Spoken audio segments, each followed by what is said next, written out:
What is up, y'all? It's your girl, Brand New, and I'm back in a motherfucking building. This time I am back to talk about Hustle and Soul. This is season 3. I guess I will have the episode in the description. Honey, baby, I am not shocked by what we found out at the end of this fucking episode like most of you. I'm not shocked at all. I expected it. Cola, that's what your motherfucking ass get.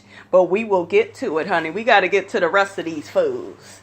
The rest of these motherfucking fools.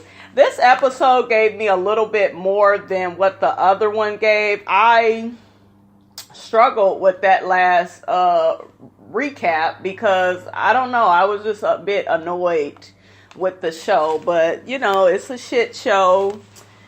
I still watch it, you know. How come, though, I got a question. How come all I see them serving is damn chicken and waffles? Is that all anybody ever orders? I don't ever see nothing else really being served. Lawrence, you should just make it a fucking chicken and waffles. Just let that be your goddamn menu, shit, and be done with it. I don't never see nobody ordering shit else.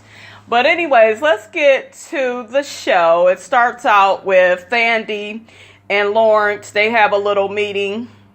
Lawrence is still in Brooklyn. Thandi looks a hell of a lot better this season than her ass looked last season. She looked a goddamn fool and a mess. She looks a lot better, but she is still a stupid, codependent woman on the side chick. Her mentality is just so fucked up. And it's unfortunate because there's a lot of Thandis out in the world like that. There are a lot of women out in the world that will keep being loyal to a dog ass nigga, and it's just really sad.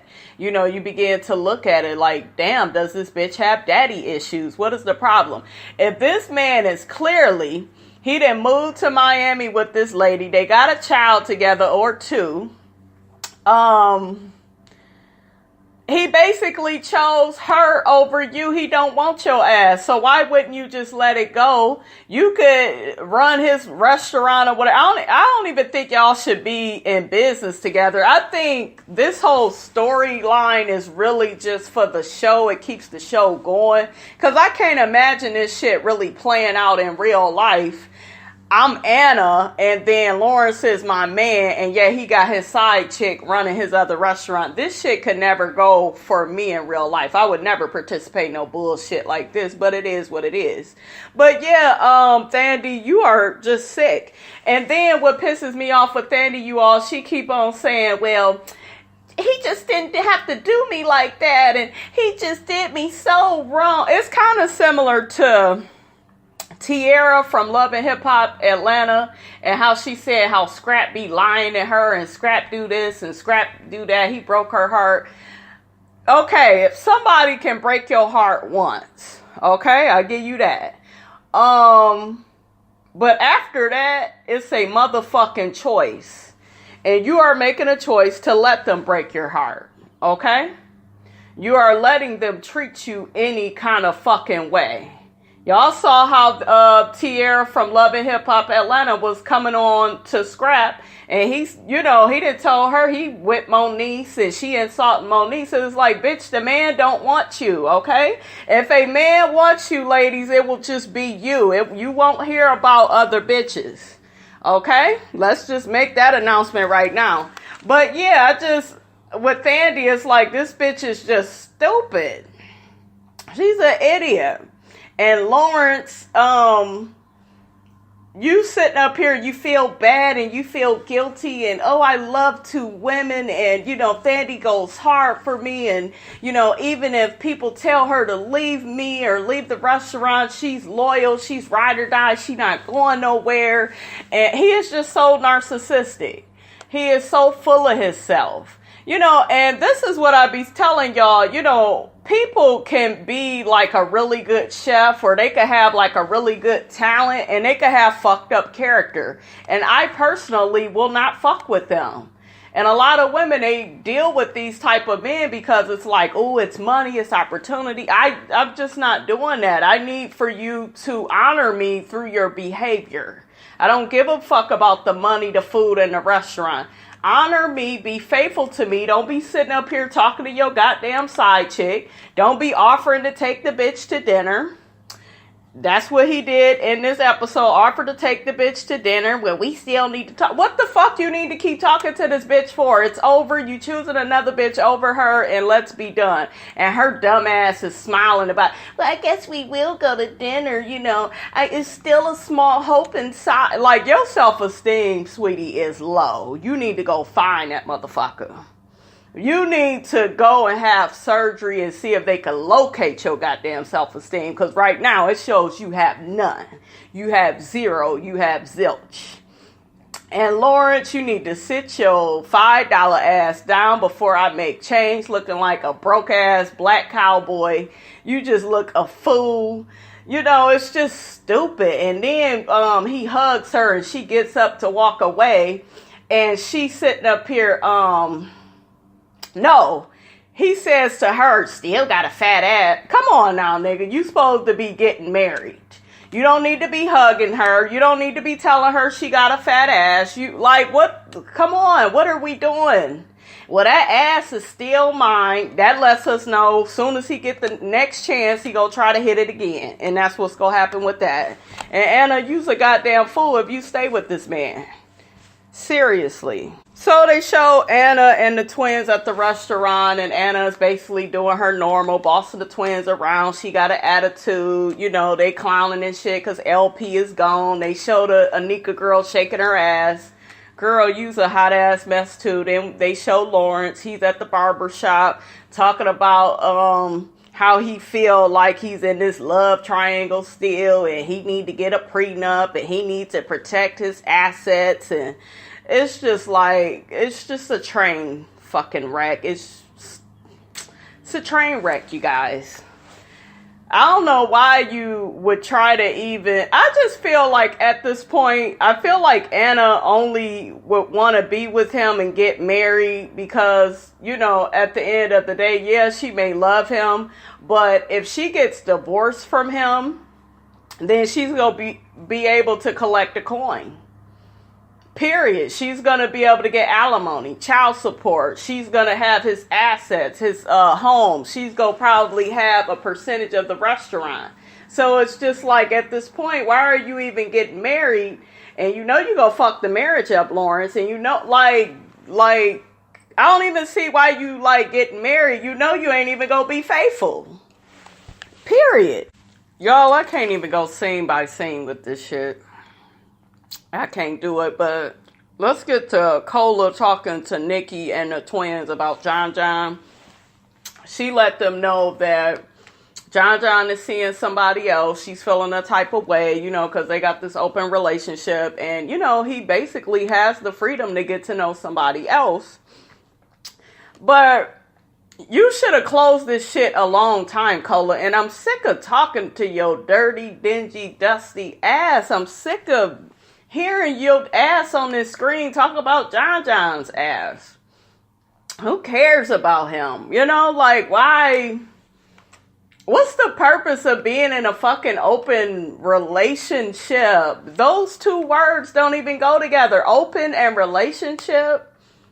Then you got the audacity to be crying and mad over it. Bitch, what did you think? And even Nicki said in her confessional, she like, I hope Cola is not setting herself up for heartache. And that's exactly what the dumb bitch is doing. Cola is stupid, y'all.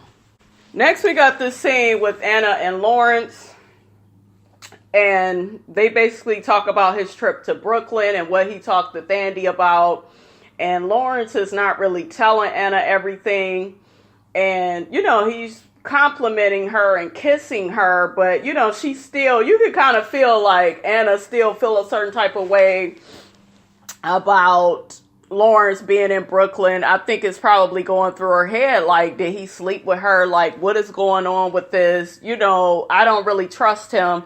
And if you don't trust the man, what the fuck is the purpose of you being with him? So And as long as Thandi is running the other restaurant, you ain't gonna never trust him. You are never gonna feel okay with that. And this is my thing with women and money. Women will blame a man for cheating. They'll blame the man for that, but then they'll sit up and keep putting up with his bullshit and he's such a horrible person. How the fuck is he horrible and you sitting up there putting up with it? And you basically a participant in the situation. Then, and I think I saw you say some shit on Twitter or something, talking about how you felt so bad for Thandi. Girl, it would never be me. I don't feel bad for that bitch. That bitch is getting what she gets. I don't like women like that. And a lot of women will say, well, you can't help who you love. The only women that talk like that are weak, codependent women. You can't help who you love. You can help yourself by not loving a motherfucker that don't love you back. How about that, Jack? Next, we got this outing with Anika, who just looks like a plastic Barbie doll. I realized something else. These twins are not as cute as they used to be. It's like season 1, they was like real cute. And then as the seasons then went on, they looked and dried up to me, honey. But okay. Anyways, they are out having dinner and drinks with Anika. Look like mainly drinks, honey. That Anika, fuck being a stripper. She ain't nothing but a hoe. Bitch, don't you got a child? Don't you feel like you should be on this show providing an income for your child? Don't you feel like, I just feel like on this show, I get that it's a train wreck. I get we got to have the janky, the ghetto, the ratchet. I get it. I understand the goddamn formula, okay? Like a math problem. I understand we got to have some of this. We got to have some of that. But what else is there to you but just sex? Everything is about her. You know what I'm saying? And then she pulls a goddamn Eartha Kitt with some, the whole I don't have any panties on. She didn't damn near grab, threw the damn panties at the twins. She selling her pussy to them. She tells them she was watching a porno and it was 2 men and 1 woman. And she told the twins she got 2 holes, honey. I said, oh my, ooh, this Anika is something else, child.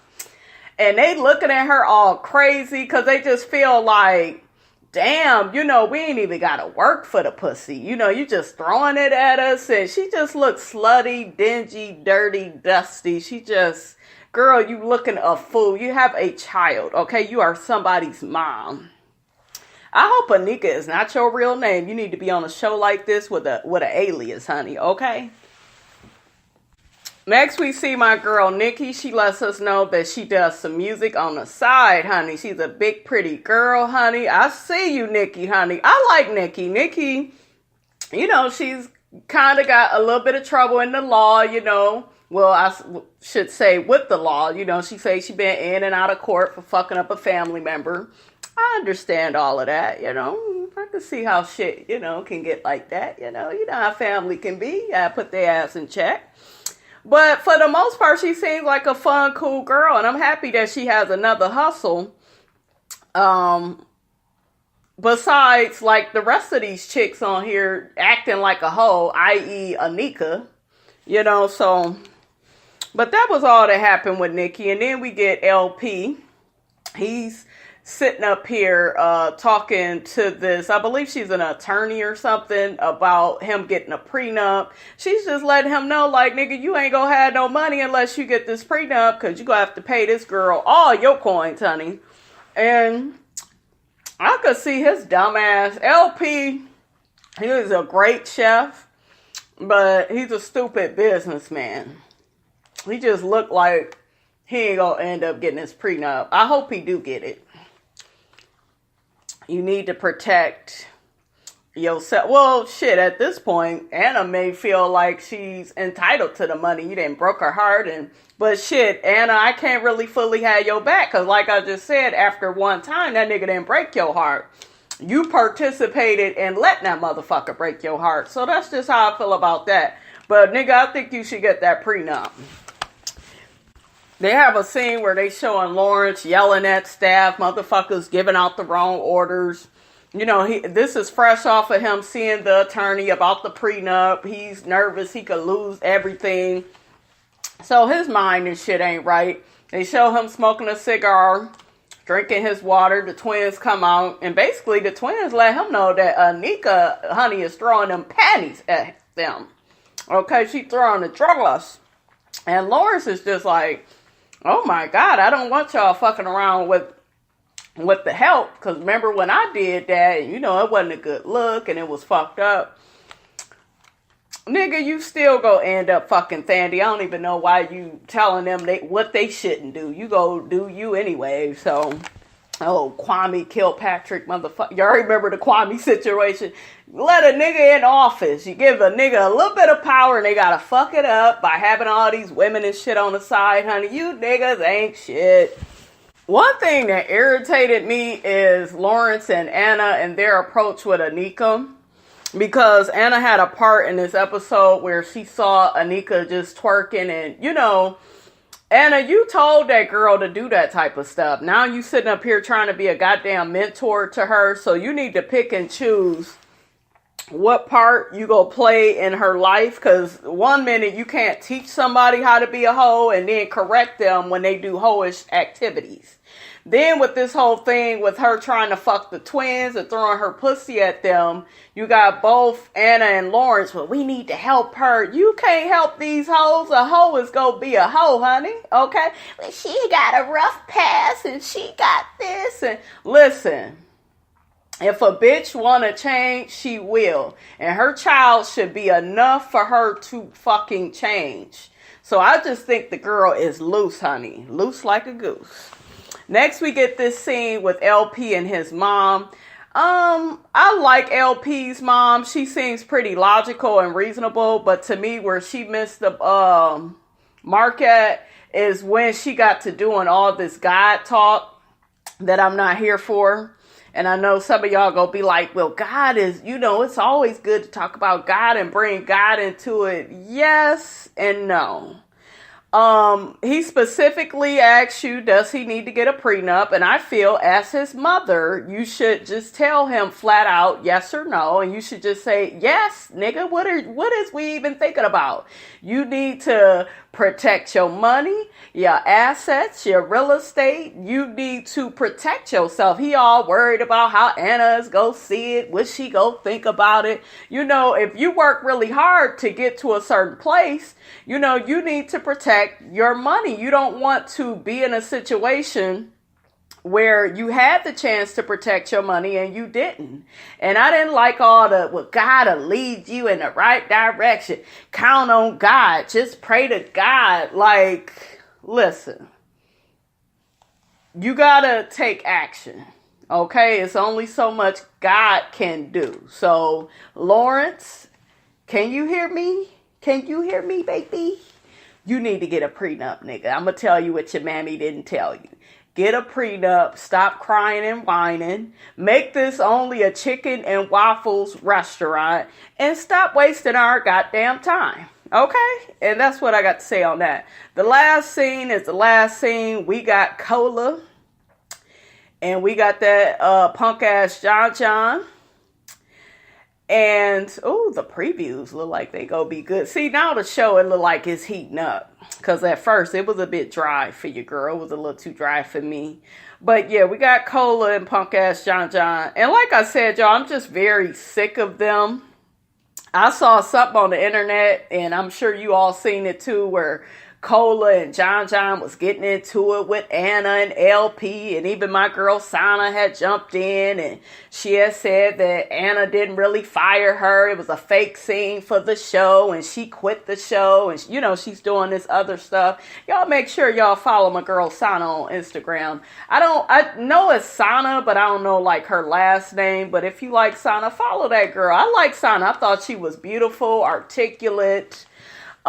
She did one or two things I didn't like, but you know, for the most part, Sana seemed cool. I'm so glad that goddamn Candace ain't on here. She was just so, I hate bitches like that talk about a nigga and then, you know, there's bitches out in the world that will talk about a nigga to death, talk about him like a dog and still be trying to deal with him, still got feelings for. She used to always talk about Lawrence like a dog and still be trying to meet up with him, still getting all emotional in her goddamn feelings. Like, girl, calm the fuck down.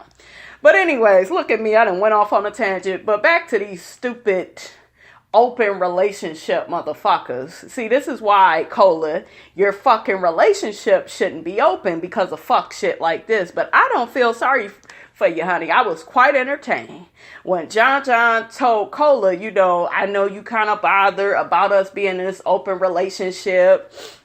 I know you feeling a certain kind of way. Cola coming to the table like, I'm willing to fight for my man. He my man. You know, I've been dealing with him for a while. I care so much about him. I don't care about who this new person is. Until Jon Jon lets her know, honey, I've been seeing my roommate. And guess what his roommate is? Is a whole man. And Cola, her eyes all big. She's all hurt. Girl, you set yourself up for that, dumbass. Okay, I don't feel sorry for that broad. But anyways, you guys, that was my recap of Hustle and Soul. Don't forget to like, comment, and subscribe. It is your girl, Brand New, and I'm out.